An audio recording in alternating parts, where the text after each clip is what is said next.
All right, so today we're doing something a little different. We're taking a single page, a daily devotional of all things, and we're going to break it down to see how it lays out the entire blueprint for a massive global movement. Let's get into it. So that's the big question, right? How on earth does a simple page of text like this actually launch a global mission? I mean, it seems like a pretty wild leap. But, as you're about to see, every single piece of the puzzle, from the big idea to the nitty-gritty logistics, is laid out right here on the page. To really understand the how, we've got to start with the what. The whole operation is built on one central message: global healing. So before we dive into the action plan, we need to unpack this core idea. And it all starts here, with this one line from the Bible, Revelation 22:2. Seriously, this single verse is the spark. It's the entire foundation for the concept that fuels this whole mission. So what do they do with that verse? Well, the devotional defines healing for the nations as something much bigger than just a personal thing. It's about God's healing power spreading across the entire globe. And here's the key. It's not about fixing one person at a time, but about bringing restoration to entire communities and nations. It takes a deeply personal idea and just blows it up to a worldwide scale.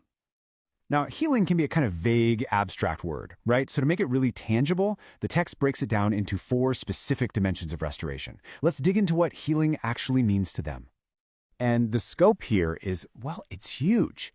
It's not just spiritual healing, which, you'd probably expect from a devotional. It also calls for physical and emotional healing. And get this, even financial restoration.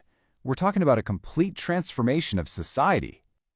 Okay, so you've got this massive world-changing message. What's next? Well, you have to bring it down to the individual. How do you get someone to go from just nodding along with the idea to actually getting involved? That's where the personal call to action comes in. And this is not a gentle suggestion. It's a very direct invitation. The text flat out asks the reader to become a part of this healing work on earth. So this isn't something you're supposed to just read and then forget about. It's an active invitation to join up.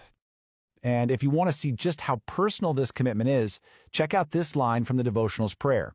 It's a first-person promise. It asks to be used as a vessel. That one word instantly turns the reader from a passive observer into an active agent for the mission.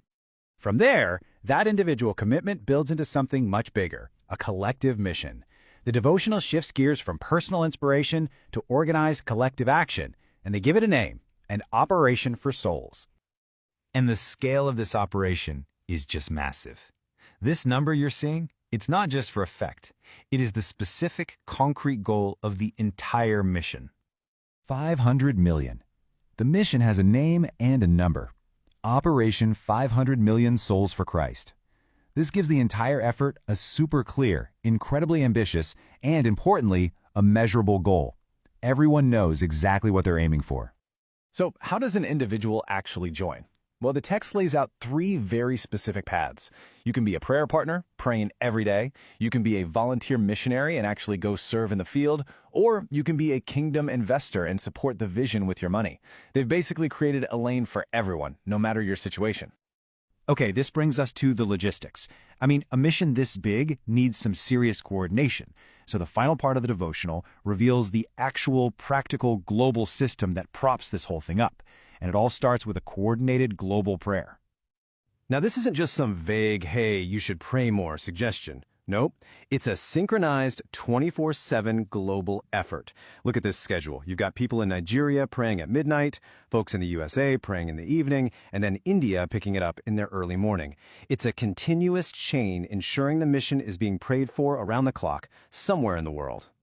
But wait, how do you coordinate thousands, maybe millions of people across all these different time zones? Well, this is where the 21st century comes in. The whole mission is supported by a modern multi-platform digital presence. And this digital ecosystem covers the whole spectrum. It starts with WhatsApp, which they use as the main channel for that coordinated daily prayer. Next up, they use Telegram to deliver deeper audio content, messages and podcasts for people who are on the move. And of course, you've got to have Facebook in the mix for building that broader sense of community and pushing out general updates. They're even using TikTok, which is pretty smart for reaching a totally different, probably younger audience with short, punchy videos. And the whole thing is rounded out with YouTube for longer videos and content. When you see it all together, it's a really strategic way to keep a massive global movement on the same page. And just to prove this isn't all just happening in the cloud, the document grounds the entire operation with a physical headquarters. It lists a specific address in Lagos, Nigeria, as a central point of contact and administration. It's a real place. So there you have it. In just one single page, we went from a Bible verse to a message of global healing, to a personal call to action, to a named operation with a goal of 500 million people, all supported by a 24/7 global prayer chain and a full-scale digital infrastructure. It really leaves you with a big question. What does it truly take to turn a message into a movement in the 21st century?